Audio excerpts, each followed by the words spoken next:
Hello, friends. Today we'll discuss food and its impact on consciousness.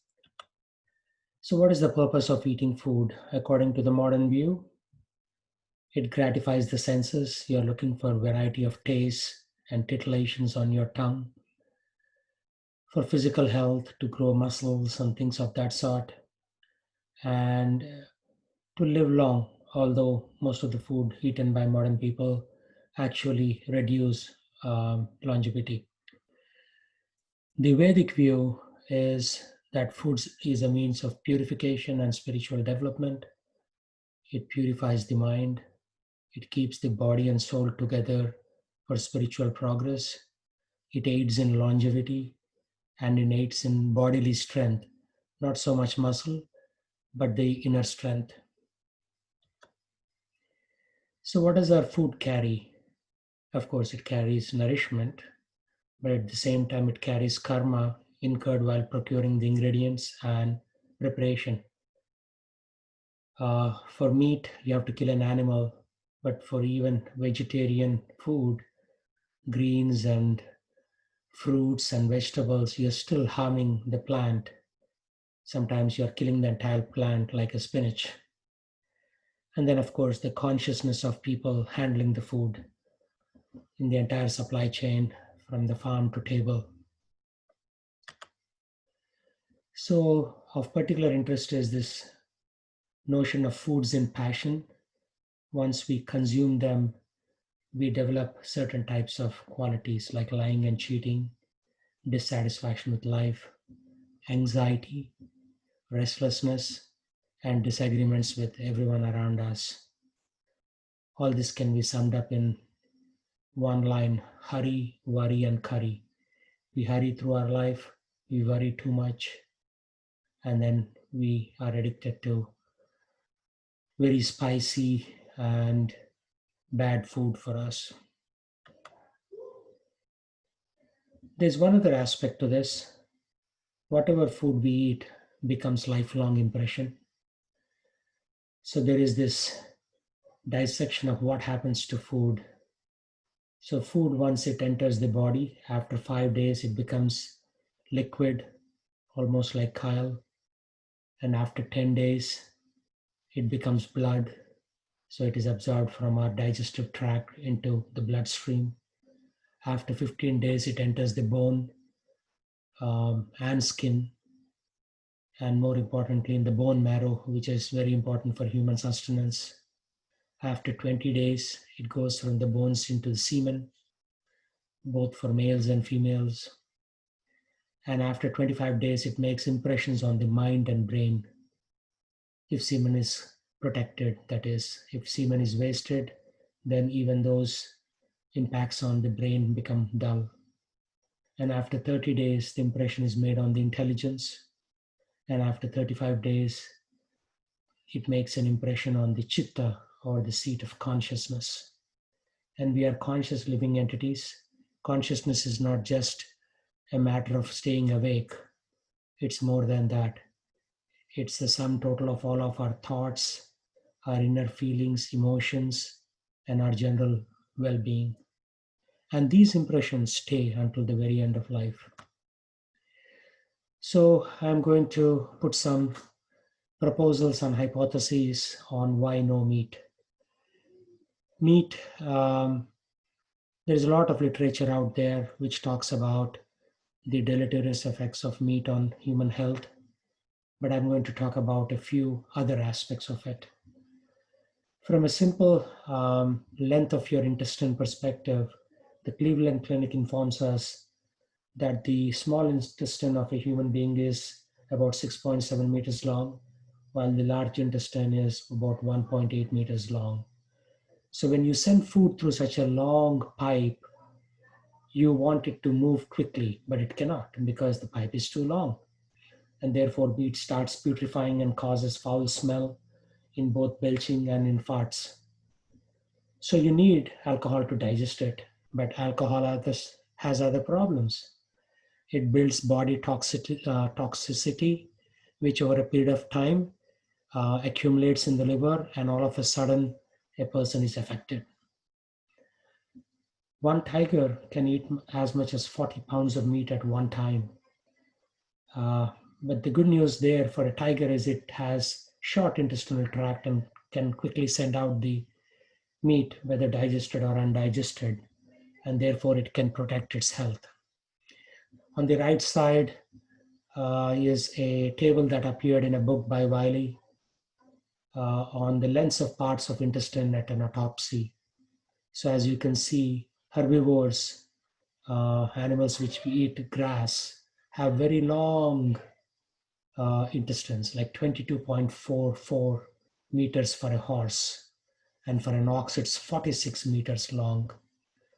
Whereas some carnivores, like dogs and cats, the length is very short, just to that's the nature's arrangement to protect the life of the dog and a cat. But for human beings, we see that our intestinal tracts are pretty long, and therefore, if we eat meat, we are consciously cutting down our life. So, herbivores in general on the left side have long intestines and they eat grass and grains and fruits and vegetables. Carnivores on the right have short intestinal tracts and they're able to quickly get rid of all the putrefying meat in their stomachs. So, human intestines are too long and they are not designed to consume meat. And there's also the next aspect of karma.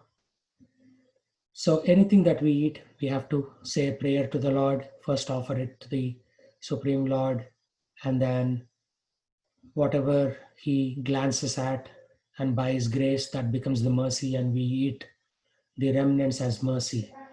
So, food that is not offered to the Creator is full of karma, according to the Vedic texts. Of all the living entities killed and karma of the people who handle the food. Even in the farm, rats and rodents are killed so that they don't eat all the rice and grain in the farms. There are a lot of birds that come to eat the seeds. So those birds are also shooed away or sometimes killed. So there's a lot of karma in just generating food for us to eat. And then there are people all the way from farmers who are breaking their backs to cut the uh, various plants so that they can harvest them for you. There are people who are transporting the food. There are people who are stocking the food in the supermarkets. There are people who are delivering the food to your home, especially during COVID 19. So there's a lot of hard work that goes to even get that little bunch of spinach to your kitchen. And non vegetarian food, which involves killing of animals like a chicken or a lamb or a goat or a quail or whatever that animal might be. So there is this concept of supply chain of karma, karma of the person who permits the killing, the farmer or slaughterhouse manager, the karma of the person who is transporting the animal, the logistics provider or the driver of the vehicle, the karma of the person slaughtering the animal, such as the slaughterhouse worker, the karma of the person cooking the animal, whether it is fast food places like McDonald's, KFC, or any restaurant, or for that matter, your mother or grandmother who's cooking in the kitchen. And karma of the person serving the animal, that could be like a restaurant waiter or the cook who cooked at the home and they are bringing it to the dining table. And finally, the karma of the person eating the animal, which is you. So everybody's karma finally comes into you because you are the final consumer of that cycle chain of sin, the supply chain of sin.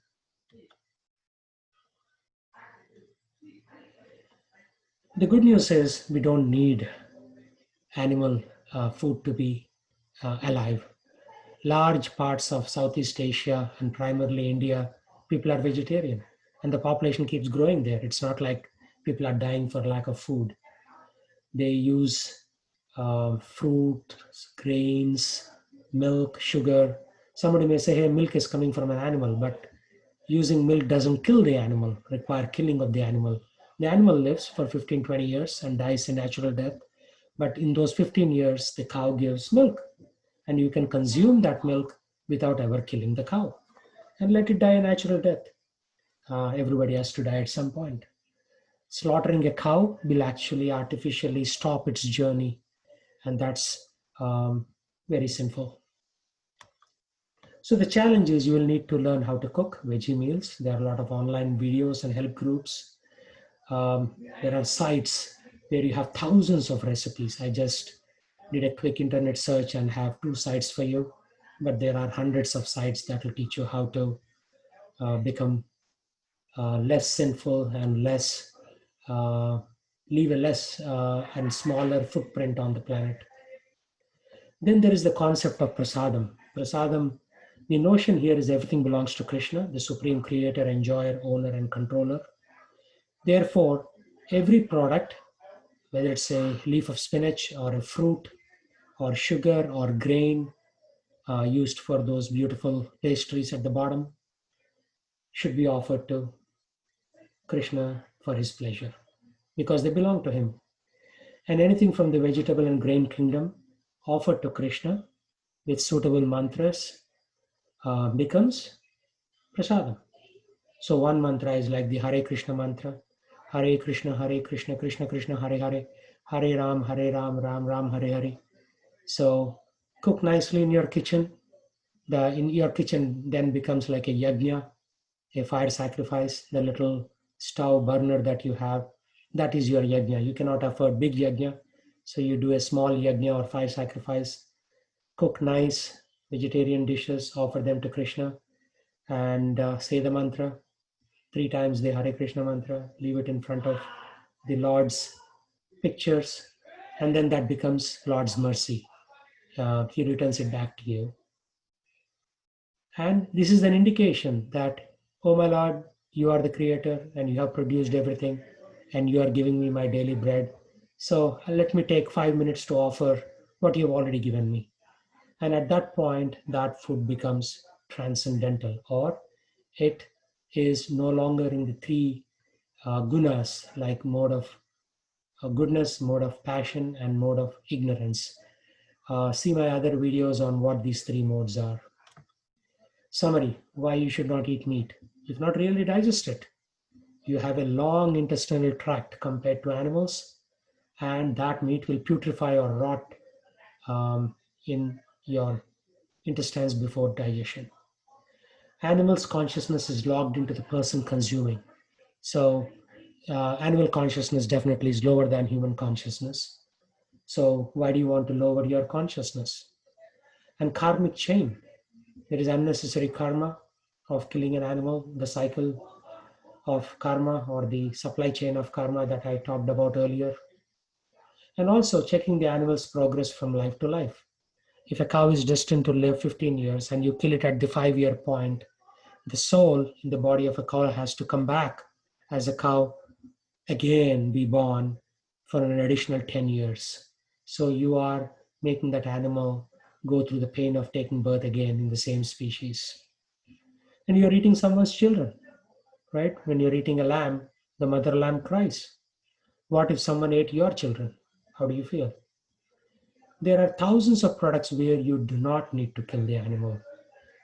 Especially in the United States, you have hundreds of green leafy vegetables like kale and cilantro and spinach and red leaf. The good news is in America, you have pretty much the collection from the entire world, given the purchasing power of the dollar.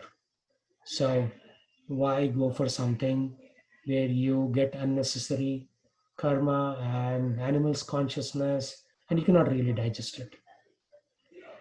And most importantly, although it may not sound very important, is you may be putting your spiritual well-being at risk. Why do you want to take that risk? Do not take that risk. So change your lifestyle one step at a time and you will gradually reach the destination. Thousands and millions of people before you have taken the step, and you can do too. Thank you. Hare Krishna.